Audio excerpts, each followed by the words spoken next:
As a Man Think by James Allen. Chapter 4 Thought and Purpose.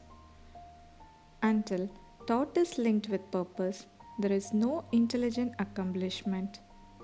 With the majority, the bark of thought is allowed to drift upon the ocean of life. Aimless is a vice, and such drifting must not continue for him who would steer clear of catastrophe and destruction. They who have no central purpose in their life fall an easy prey to petty worries, fears, troubles, and self pityings, all of which are indications of weakness, which lead just as surely as deliberately planned sins to failure, unhappiness, and loss. For weakness cannot persist in a power evolving universe. A man should conceive of a legitimate purpose in his heart and set out to accomplish it. He should make this purpose the centralizing point of his thoughts. It may take the form of spiritual ideal, or it may be a worldly object, according to his nature at the time being. But whichever it is, he should steadily focus his thought forces upon the object which he has set before him. He should make this purpose his supreme duty and should devote himself to its attainment, not allowing his thoughts to wander away into ephemeral fancies, longings, and imaginings. This is the royal road to self control and to concentration of thought. Even if he fails again and again to accomplish his purpose, the strength of character gained will be the measure of his true success, and this will form a new starting point for future power and triumph. Those who are not prepared for the apprehension of great purpose should fix their thoughts upon the faultless performance of the duty, no matter how insignificant the task may appear.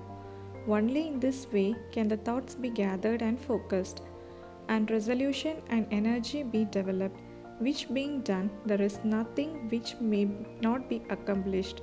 The weakest soul, knowing its own weakness and believing this truth, that strength can only be developed by effort and practice, will thus believing at once begin to exert itself, and adding effort to effort, patience to patience, and strength to strength, will never cease to develop and will at the last grow divinely strong.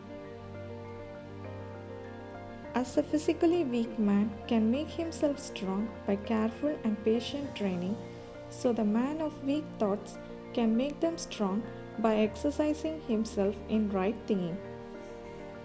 To put away aimlessness and weakness and to begin to think with purpose is to enter the ranks of those strong ones who only recognize failure as one of the pathway to attainment, who make all conditions serve them, and who will strongly attempt fearlessly and accomplish masterfully.